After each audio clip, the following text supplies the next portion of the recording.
Hey there, entrepreneurs. My name is Sushant, and welcome to TrepTalks. This is the show where I interview successful e commerce entrepreneurs, business executives, and thought leaders and ask them questions about their business stories and also dive deep into some of the strategies and tactics that they have used to start and grow their businesses. And today, I'm really excited to welcome Chen to the show. Ian is the co founder and CEO of Discotech. Discotech is a mobile app and website designed to streamline nightlife planning by allowing users to discover events, reserve bottle service, purchase tickets, and sign up for VIP guest lists at venues across various cities. And today I'm going to ask Ian a few questions about his entrepreneurial journey and some of the strategies and tactics that he has used to grow his business. Now, before we dive into this interview, if you enjoy this content, please make sure to hit the like and subscribe button. And for more interviews like this, please visit treptalks.com. And with that, Ian, welcome and thank you so much for joining me today at Trip Talks. Really, really appreciate your time. Thank you for having me, Shashank. So let's get into the story of Discotech. Um, when did you start this? Uh, do you call it an app business? And what kind of motivated you to start this business? Yeah, so Discotech, we are a free mobile app and also a website. We make it easier for our customers to discover events and get access to nightlife venues, concerts, and music festivals in different cities. And our motto is save money, party smarter. So, as opposed to party harder. The company was started in 2013, so we're in our 12th year already. It's Wow. been quite a ride. And we started the company, the idea really originated from the customer's perspective. So myself and my co-founder at the time, we were in our mid-20s going out to nightclubs and music festivals for fun. And we had a really negative experience working with a club promoter. So someone who, we called to reserve a VIP table at a nightclub. We essentially got the bait and switch. We were promised one price, and then on the night of, they jacked up the price on us, and so we had a really we had a really bad time that night, paying more than we were hoping to spend. And so that was when we were like, hey, there really should be like a mobile app to create transparency and to just be more professional. I'm a spending customer. Why do I need to like go out of my way to like find a promoter, call and text them, and then like negotiate with them on like booking a table? Like it shouldn't be this hard. And so that was the first genesis of Discotech. It was originally a VIP table booking platform for nightclubs. And then over the long, 12-year journey of us doing this, we've pivoted and expanded in a number of ways. So our business today is primarily focused on GA, which is the general admission crowd. While we do still sell VIP tables, and that makes up about 20% of our business, 80% of our revenue comes from selling tickets and offering free admission called guest list to like special events.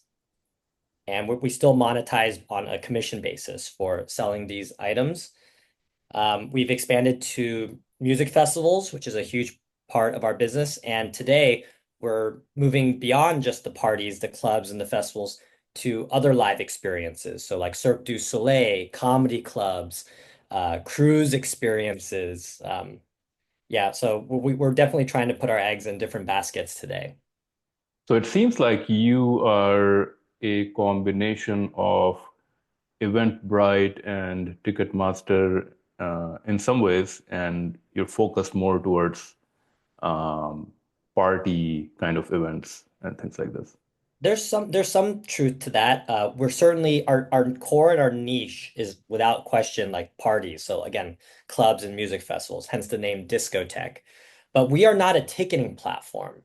So we don't compete with like the Live Nations and Eventbrites in that regard. In fact, we are like an affiliate or partner of theirs in the sense that we aggregate Eventbrite, Tixer, Live Nation, all those different ticketing inventory onto our platform.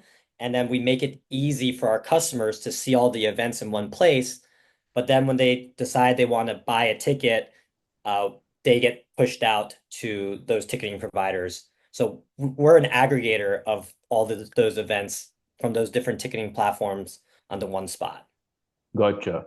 Um, and you are getting paid on a commission basis. So when you send the customer to the ticket vendor, I guess, Mhm. they are paying you a commission. So the venue from producer or the venue owner is still the one paying us. So the way it works is, you have let's call it a music festival, right? Their owner hires, Eventbrite to be their ticketing platform. And then they hire us as like an affiliate marketing lever. Hmm. We sell the tickets through Eventbrite, but we get credit for that sale via like a promo code or a tracking link. And then the venue pays us a commission because they know that the customer purchased originally through us as Okay. the discovery platform. So would it be fair to say that now you are kind of the promoter, you're the Mhm. uh, Yes. digital promoter rather than the in person? 100%. We think we're like the new age promoter, like a super promoter. We work with like 1,000+ clubs, hundreds of music festivals, and we're available 24 hours a day. One other way of thinking about us is we're kind of like a booking.com, but for like nightlife and festivals. Wow, very nice. Yeah. Yeah, like we So aggregate everything in one place. So when you started out, did you start it out on your own? Did you have a co-founder? What did it take to kind of start an app business? I know in 2013 there was a lot of founders creating. I mean, I live in Toronto, and I think I definitely had seen some similar ideas for apps at that time. But it seems like you are one of the successful ones. We were one of the early ones for sure, but there were many competitors. I want to say just in the app space alone, because I downloaded most of them on my phone. We probably had over 20 competitors throughout the last decade. Um, Apps were definitely like the trend back in 2013. There was like people were building apps for anything, and we were no different. We're like, apps are hot. There should be an app for this. And so we were one of the first movers in this space, and we just gutted it out and survived when kind of everyone else went out of business. COVID killed a lot of them, that's for sure. Yeah, yeah. So when you started out, like what were your, I mean, it's been what, 12 years now. What were your kind of your early challenges? Can you talk me through what were the early challenges and how kind of you have grown this app over time? I'm sure there were highs and lows. Oh, so many lows for sure. To answer your previous question, I started the company with three other co-founders. We were all in like year 4 or 5 of our varying professional careers. Um, we were originally all friends from UC Berkeley, so that's how we knew each other from college. Two of the co-founders were software developers. So one was front end and one was back end. My other co-founder had a digital marketing background, and then myself, my background, I started my career at Bain and Company, and then I was like a private equity associate at the time that I quit to do Discotech. Um, we, I would say some of the challenges first, of course, is like building the company, like quitting your job and building the company off like faith. Hmm. Because, we had no revenue for like over a year, like building the product and getting our first customers. So we were just, we were all living together. We got a house, we all moved in, and it became like just like a crazy incubator. We're working all the time. We didn't like just living off our savings, Hmm. right? And then once we had like a demo product and we were able to get the first clubs signed onto our platform, we were able to go out and raise some like angel money at Hmm. that time. So we were able to like live off that. But 2, 3 years in, while we did start generating some revenue, it wasn't like scaling very quickly. So, we were going to run out of money unless like we made some changes. So we pivoted from being purely a bottle service booking platform to offering tickets and guest lists, which allowed us to service not just the wealthy, VIP table customers, it allowed us to service, the masses. And that was important for us because that really grew our addressable market. And because we were offering things like free admission and discounted tickets, we really started to see our adoption like grow. So like way more users, way more 5-star reviews on the App Store, way more word of mouth and organic downloads. Um, that really helped us be sustainable when I think a lot of our competitors, didn't make that shift. Um, and then we over time we expanded beyond just nightclubs and pool parties. We started to do music festivals. that's a very close adjacency to the nightclub scene. Very similar artists, very similar customers going to the clubs and the festivals. And then that further allowed us to grow our, our total addressable market and allowed us to keep growing. And as mentioned today, we're expanding beyond that into other types of live experiences as a way to continue to fuel our growth. Now, looking back at your own journey, 12 years, and as you were describing, 3 or 4 friends living together trying to build a startup. I mean, I was thinking, as a young person, that requires a lot of discipline, right? Especially if there's like a few friends. Like I would think as a young person, like I would be thinking about, I think that requires a lot of discipline, for somebody to just, if you're not getting any revenues, like you would want to do something else, to be able to stick with one project. I mean, that is a certain amount of discipline. Looking back, like, would you consider doing it again? Like now that you know what you Oh, know. it's a really tough, that's like a super tough question. Um, and by the way, two of my co-founders, one of them left within the first year and one left Okay. like probably in year two. Uh, Okay. of I'm the not original surprised. four, two are still around. Yeah, not surprising at all, of course. And I don't blame them, by the way. Yeah. It's hard to say, like at this like juncture, like today in life, things are fine. And so I would say like, yeah, I would do it all over again because, it really made me who I am today. I learned a lot, made a lot of friends along the way, as they say. And I don't know what the butterfly effect would be if I had like not done Discotech and just stayed in like the finance world. To be fair, I definitely would have more money if, even though Discotech is like profitable and like things are like pretty chill today, 12 years later, it Hmm. took many, many, many years of like significant opportunity cost to get here. Hmm. Like working in private equity was very lucrative, and I have no doubt that I would have much more money today if I had stayed in that industry. But I was not happy. I was very stressed all the time, and the intrinsic motivation just wasn't there. Um, with all that being said, I would say that yes, I'm glad I did it. I'm happy with where I am today, and I wouldn't, yeah, I wouldn't have changed it. But we also made it, right? So like, Yeah. there's some bias. There's some what's it called, like survivor bias or something in my answer. Yeah. I mean, there's a balance between, sticking with a project because you have hope that at some day it will be something big, versus the opportunity cost that you're talking about, right?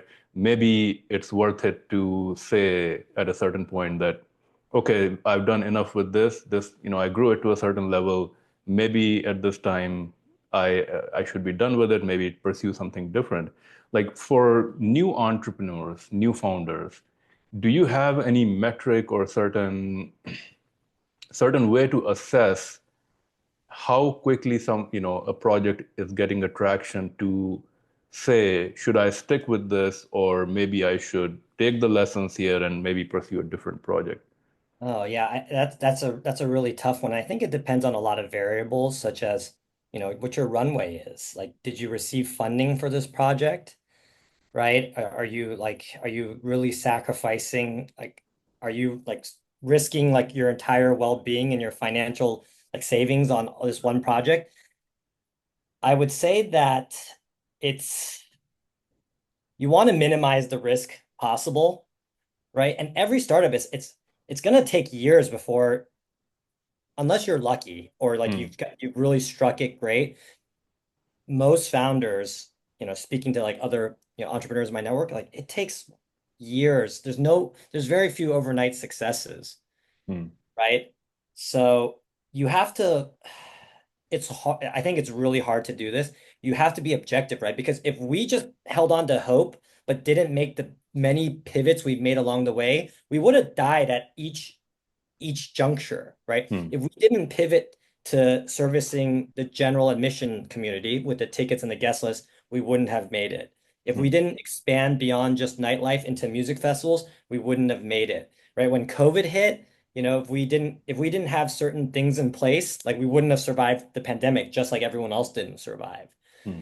So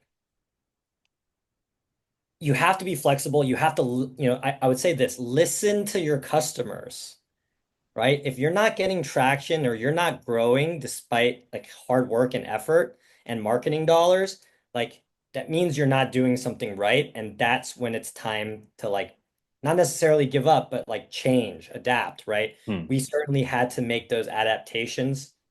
I wish we had done them earlier, right? I wish we didn't wait 3 years before adapting, Hmm. right? But hindsight is 2020.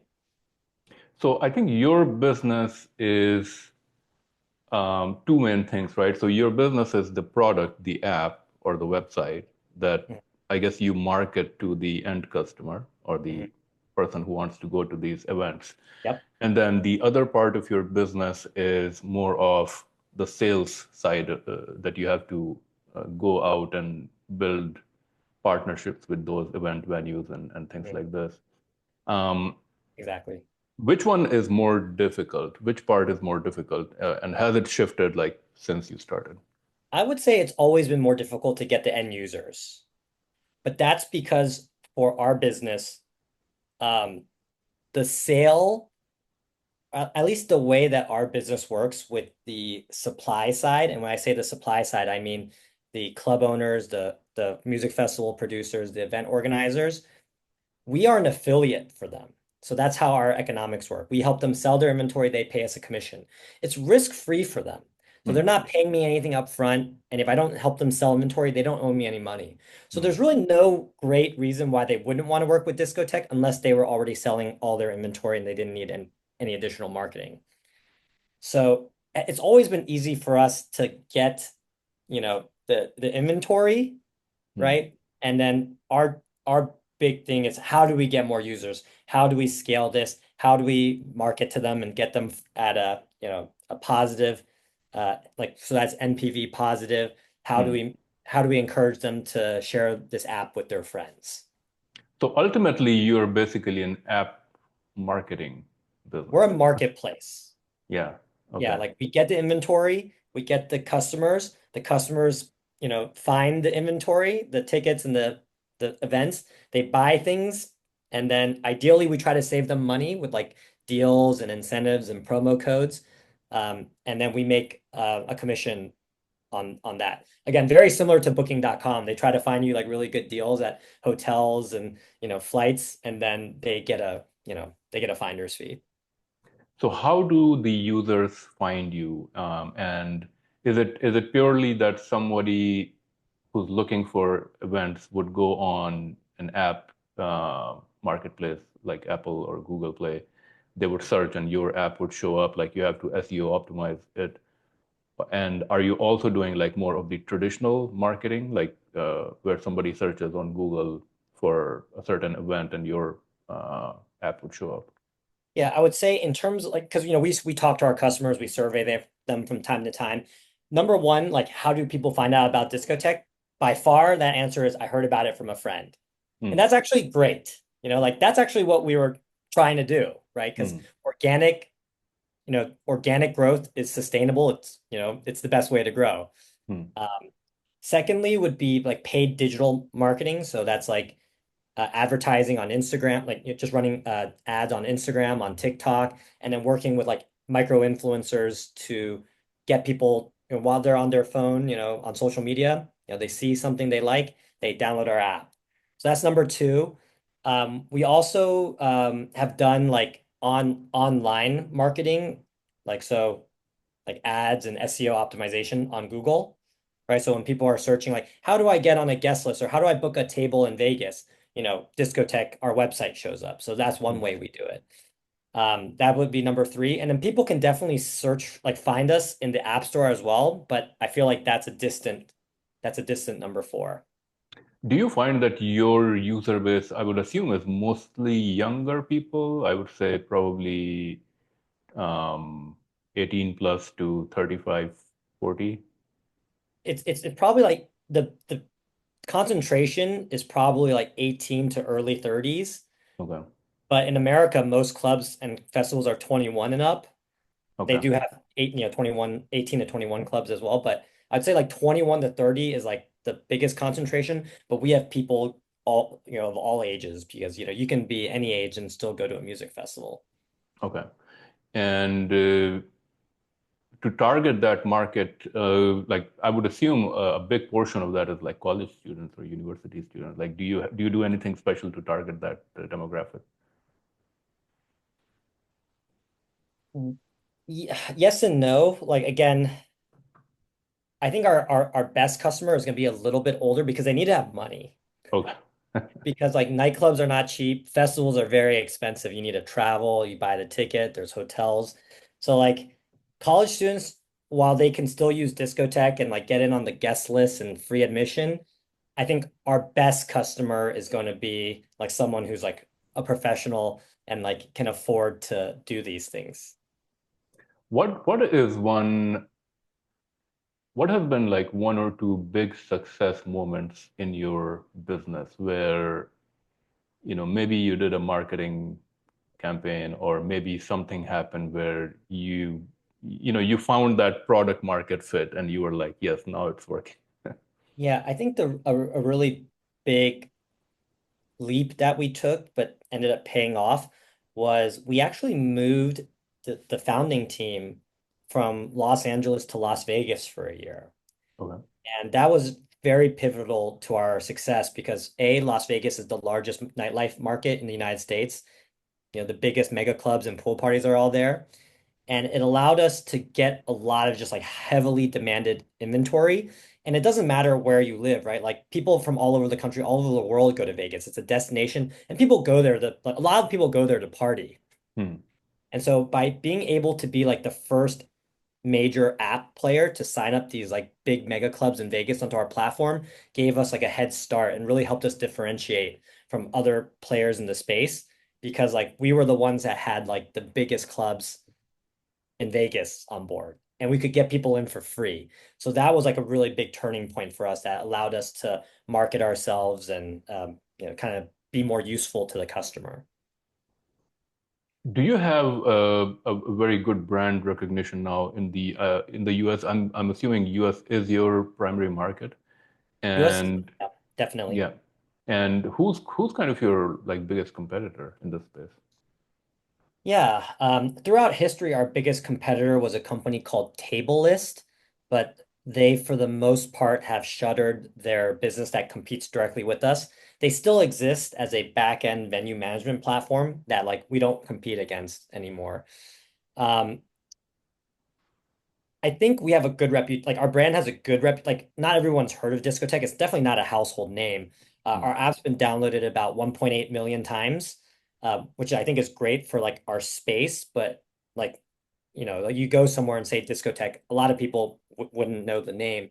But I think people in the industry who do know the name, it has a good rec. Like people like it. And like when I meet people who find out that like, I started Discotech, I always get a lot of love and thanks because we save people money, Hmm. right? Like save money, party smarter. That's our motto. So chances are we've saved them money somehow on a ticket, on a free admission. And so people have good things to say about us. So I'm really happy about that. Like I'm proud of that. And that's like one of the reasons why I'm glad I started Discotech because like we've done good things and people appreciate us. And intrinsically, that's really rewarding. Hmm. Um, as far as competition, no one is exactly like us. We're like a pretty niche player, but I would say like Bands in Town is a close competitor of ours. You can't use them to book VIP tables or sign up for guest lists, but you can use them to see like all the different like concerts and shows and music acts in your city, which is something that we do. And then you can use them to like get linked out to buy tickets. So there is some overlap in that regard. I'm assuming that app marketplaces is kind of a mature space now. I mean, people have done things. There's like well-documented learnings and so forth. Um, if somebody is trying to start a marketplace, an app-based marketplace, let's say a new dating site, right? Oh, yeah. Which has probably been done Oh my God. thousands of times. What are the like what advice you can give to them? I'm assuming creating the app itself is not the biggest problem in I mean, it's the same problem that we all have, which is how do you get users? Hmm. right? So it's There's, I think, basically a marketing problem. It's like how can you make a big splash so that and your idea um, different enough or exciting enough that people are basically you have to create some sort of a viral marketing. the product has to be good, right? Because even with like $1 billion in marketing, if you can't get the customer to stick, then like you can spend as much money acquiring customers, but you can't keep them. You're just going to light money on fire, right? So the product has to be good. I would say the only real way to succeed, and like I think this is kind of a cop-out answer, is you just have to be differentiated, Hmm. right? There's just so many apps out there, right? No one wants to download another app. Like you have to find a way to create some real, clearly differentiated and easy to communicate value to your customers. Like they have to get it. And that's why, again, we changed our motto like a year or two to save money, party smarter, right? It's Hmm. 4 words. It's very like you get it. We started with save money because who doesn't like to save money? Hmm. Right. And then the party smarter tells people like, okay, this is for parties, like, clubs, concerts, festivals, right? Like party smarter, that I get it. So Hmm. our product does that, we communicate what it does. And because we deliver, we have a 4.9 out of 5-star rating on the App Store because people like saving money. Hmm. So you have to be differentiated. As I mentioned, like we don't have anyone who's exactly doing like what we're doing. Like again, we're pretty niche. And so, I mean, I think that fits with what I'm saying. What does I want to talk a little bit about your team and what does it take? So you're the CEO. What is it like managing the product team or the development team? Like, I'm assuming, I mean, your product is quite uh, mature now, I guess. Yeah. Mhm. Um, where do you focus the most, and like what areas uh, is most challenging to focus, like your product or development or marketing? Yeah. So Sean, I have to give you a heads up. I do have to run in 5 minutes to another meeting, if Okay, that's okay. Yeah. sure, But sure. I'm happy to answer this question and use up the 5 minutes. Me personally, like as CEO, I feel like my job has always been to like to inspire, like just like be positive, be forward looking so that like, my team members believe in the mission and the vision, right? Like I think that's part of the job. And then I think the second, my other biggest hat, and this is what I do day to day, is I'm a salesperson, right? I'm selling something. I'm selling when I'm raising money, I'm selling equity in the business for dollars, right? I'm selling the vision and the dream to my employees, right? And I'm also getting partnerships with with Discotech. I'm getting customers onto the platform. I'm finding, other businesses to partner with to grow. And that's all about selling a collaboration, selling a vision, right? So I'm always selling. I would say that from a business perspective, where we've had the most difficulty is definitely the product. Um, I think like we trying to find what the customer wants, build like we've built so many things that have done absolutely nothing for our product and sometimes even has hurt our product because it confuses the customer. Like we've had so many ideas. Oh, this is gonna be great. Our customers are gonna love this. Oh, we asked some people this and they said they would want this. And then we go out and we spend tons of time and effort building it, and then like it just doesn't move the needle at all. And it's like hard to like track this. So for us personally, along our journey, like building the right product has been hard and we've made a lot of mistakes and wasted a lot of money in that regard. But I imagine that that's true for like any company. Like people are always trying to throw things at the wall and see what sticks. So I don't think that's unique to Discotech. Awesome. So I will move on to our rapid fire segment, given that we only have a few minutes. Mhm. In this segment, I'm going to ask you a few quick questions, and you have to answer them maybe in a word or a sentence or so. The first one is one book recommendation for entrepreneurs and why? Oh, there's a lot. There's a lot here. Off the top of my head, oh my God. Um, there's a book I read a while ago from like good to great. I Hmm. think that's a helpful one, but yeah, go on. Okay. An innovative product or idea in the current e-commerce, retail, or tech landscape that you feel excited about? Hmm.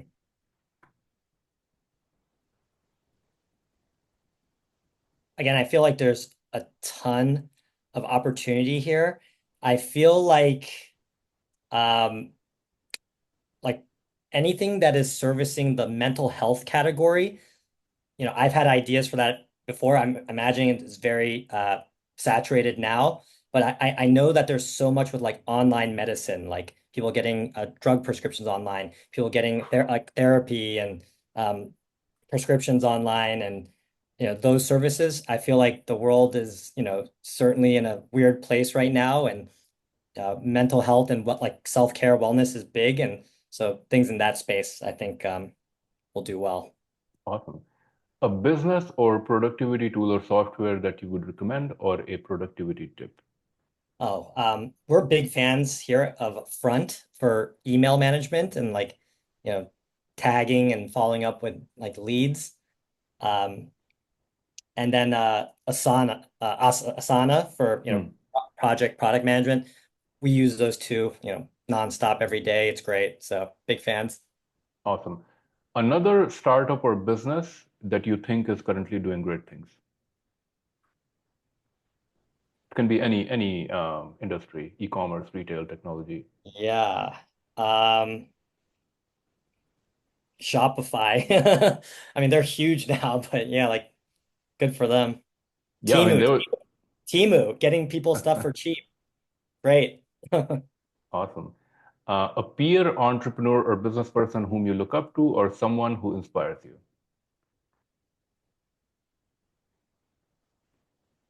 Hmm. This answer, if you asked me many years ago, would have been Elon Musk, but that's not my answer anymore. Uh, you know, Okay. this is a tough one to answer now because so many of these guys are so jaded and whatnot. But I'll just say I love what Bill Gates is doing now that he's retired and how he's like investing his time, energy, and resources into like solving things from like a nonprofit like basis. So Okay. yeah. Awesome. Final question. Best business advice that you have ever received or you would give to other entrepreneurs? This one's an easier. I don't know if this is like the number one, but this is an easy one to follow. And it's something I wish we had listened to and done a better job of. When you start your business, assuming you have a co-founder, just make sure you do all the legal checklist stuff first. You Hmm. know, articles of incorporation, do like assigning stocks the right way because that will save you a lot of money on taxes in the future. Making sure there's a proper like equity distribution system for your co-founders and there's a system in place for when they leave and how that gets resolved. We did none of that because we were just like, oh, this is all going to work out, and co-founders leave, things get messed up. You can probably even just ask ChatGPT like what the checklist is these days. Like back in the day, like we probably should have hired a lawyer, but like make sure you just start everything right so Hmm. that you don't have to like fight over things later. Yeah, that's always a challenging one, right? Yeah.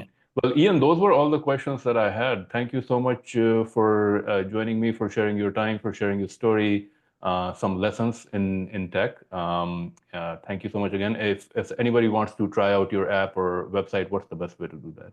Yeah, our website is app.discotech.me. And again, our free mobile app is available to download on iOS and Android, just called Discotech. Okay, Discotech. awesome. Well, Ian, thank you so much again, and wish you all the very best. Thank you. Have a great one. Too.